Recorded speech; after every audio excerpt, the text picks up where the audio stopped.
Havana, or in Australia, do you have to cover up? Are you allowed outside? Are you allowed to even drive?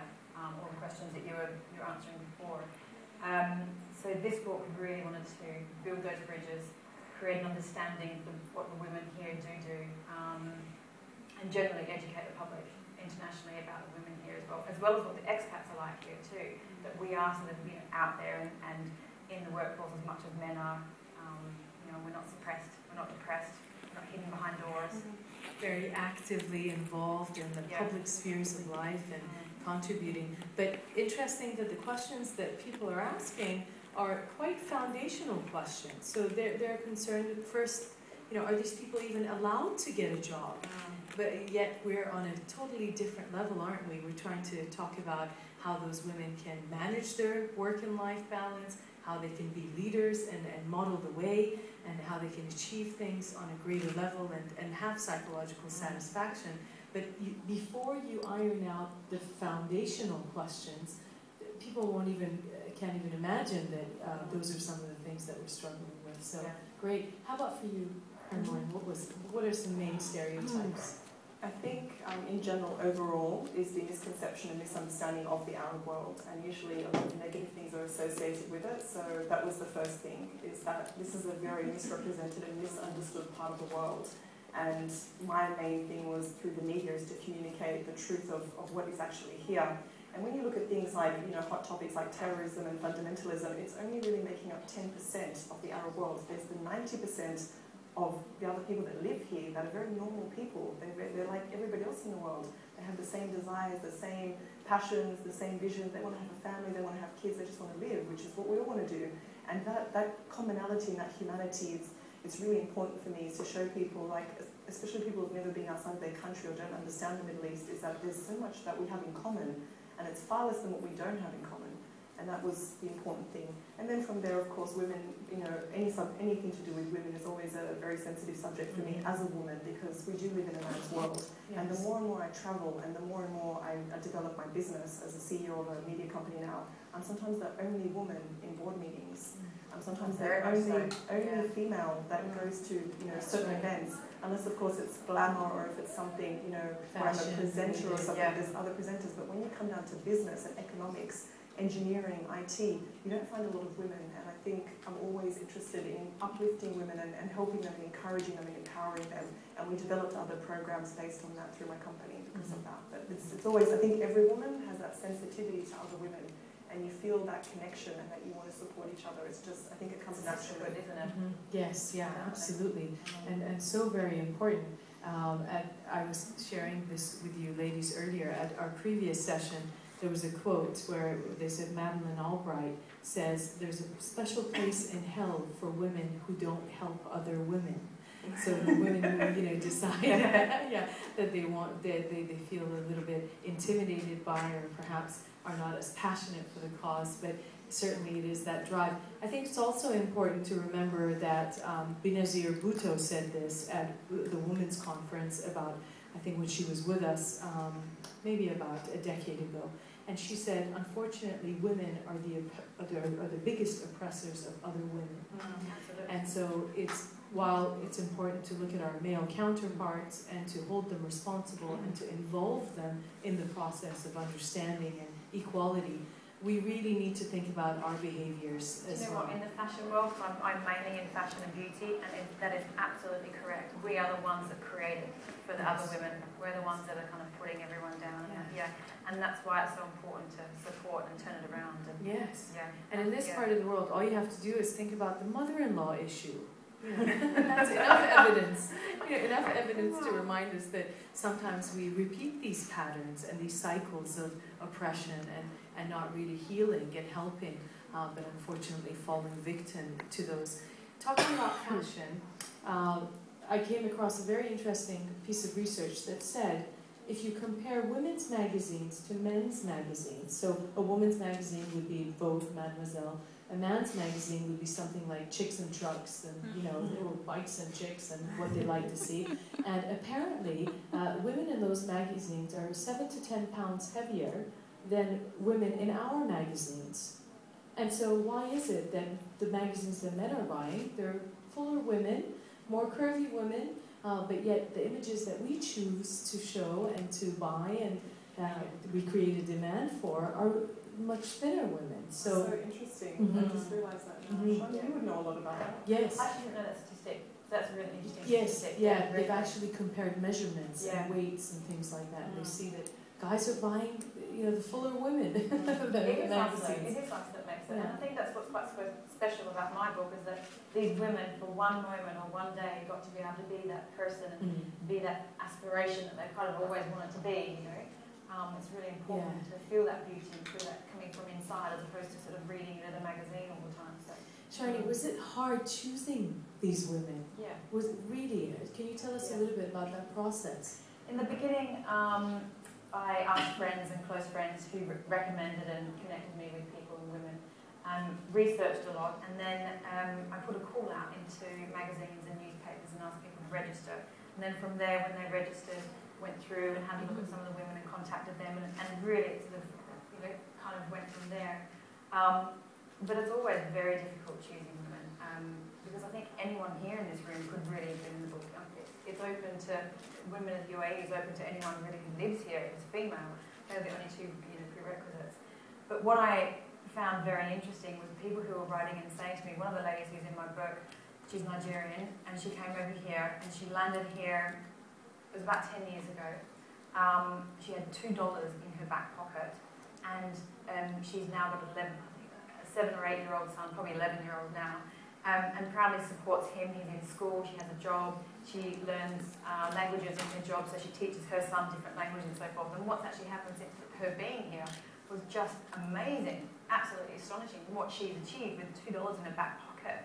And that story, I mean, I get goosebumps now, you can't see them now on my top, but, you can probably see them, but beautiful story, really beautiful. And she's one of the people in the book, you can have a look through there as well. Other women coming from a not so privileged background, another lady investing into 60 companies. She had no money at the beginning, invested into like 60 companies internationally now. She's a hugely successful businesswoman. People like that I found a connection with and there's inspiration from is the people that I put into the book. There's 2 ladies in there that started up, the Goon Book Girls, who started up the first eco-friendly website, and they basically, they look after all the green things here. So anything green in business, in nurseries, in your household, anything like that. And I've got quite a green side to me. So again, I connected with these ladies and thought, what a great way to promote what they're doing. So that was how I started getting other women into my book. Fantastic.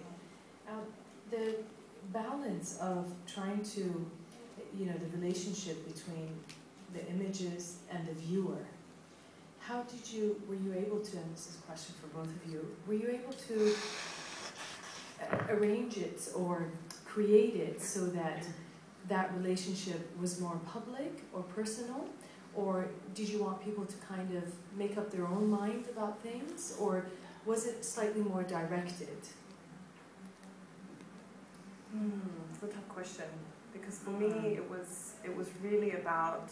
So in essence, let me make it easier for you. So how much of you do we find in the pictures, and how much is left just for the picture to speak? I think in the style of the photography, I would say, because I always look for, like the positive and the negative, or the positive situation. So I can capture, like I have a man that was shot through the mouth twice in Lebanon during the Civil War. His whole teeth were shot out, but I have a picture of him carving his wood and laughing. And for me, I see that beauty in him, and I see that hope that he survived. So I have a woman, she's got 4 children, and she's a widow, and she's started her own tourism business inside Petra. And there's like a tourism boom in Jordan because it's one of the wonders of the world. So some people will say, oh, this is tragic, this case, but I shot her smiling, and she's doing her business and things like that, and I see that integrity in the person, and I capture that. So I guess that's a reflection in a way of yourself, because all photographers, your work is a reflection of who you are. And so I wanted to capture the truth of that, but at the same time, because it's photojournalism, you're telling a story about the person. The reactions I've got, like some people laugh because of the happiness in the book, but then also some people cry because it's their home country and they can't go there, like Palestine. or it rekindles a memory about something that they know about. Like, I documented the Shia pilgrims from Iran and Iraq after the fall of Saddam Hussein into the Umayyad Mosque, and they weren't allowed to go there under the ruling of Saddam Hussein. And, you know, just like people came with just their shoes and a piece of land, or, you know, they came in the memory of their family or their children. And, you know, some people saw things like that and they never thought they would see the day, and they cried, you know. But for me, it was such a happy day, you know, that all of them came, and, you know, the beauty of it, that they were able to be strong and overcome that, you know, that darkness. And it was a season that, you know, came to an end. So it depends. Like, some people, when they view the work, they have that happiness, and then some people will also cry. And then some people who've never seen the Arab world, and they, you know, they read about the stories that are in the book, they just cry because they feel that connection.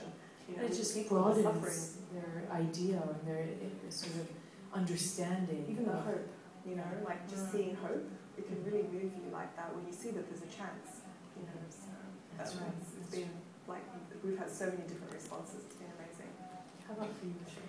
Each one of my women in my book have got a piece of me in them when I photograph them, because I'm injecting my energy into them to give them empowerment and love and beauty. So they've all got a piece of me in them. So in effect, every one of those pictures has got a piece of me in there. So they feel the energy and the inspiration that I'm giving them, and the hope, like you're saying, but the hope to kind of do what they want to do, and the love and the beauty to kind of be who they want to be. So they might be at a point in their life where they're feeling down, unsure about themselves, or inadequate, or not able to do what they've always dreamed to do. And by me connecting with them, I've given them some of my energy to kind of push on and believe in themselves. So wonderful. And I think as the last question I'd like to ask both of you is, what you've created with with these two wonderful books really will change lives, change perceptions, broadens people's understanding and horizons about, you know, this part of the world. But purposeful living and mindful living doesn't have to come about from these big projects and these incredible creations. As you mentioned, there's lots of you in the book. And so how do you live purposefully and mindfully on a day-to-day basis? What do you do outside of this book to make a difference in people's lives? Sure.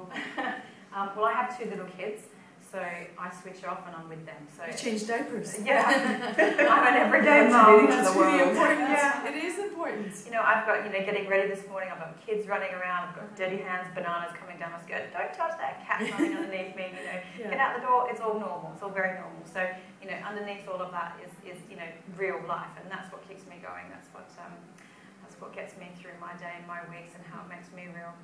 The reality of I can testify of that, because I would consider Shani a friend, and she really holds it all together. She's got that balance, but it's like,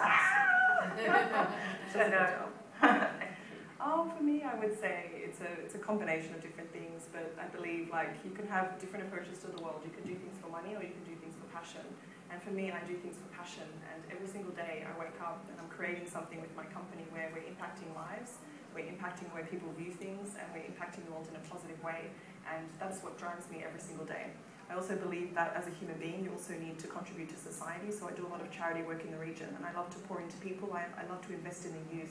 A lot of the programs we do are women-orientated. My TV shows, they're all about, you know, inspiring young women, helping them to overcome their barriers, how to deal with conflict, how to give them the skills that they need for life. And then sometimes it's just loving people. And I've worked, you know, with orphans here in the region and in Lebanon for a very long time. And sometimes you just need to hold people and give them a hug. And, you know, complete strangers, I don't even know them, but just to be there, just to love them, and just to, you know, build that bridge. I believe that, you know, love will overcome the world that way. That's beautiful, ladies. Yeah, thank you very much. What I'd like to do now is look at the video, Sharna's video related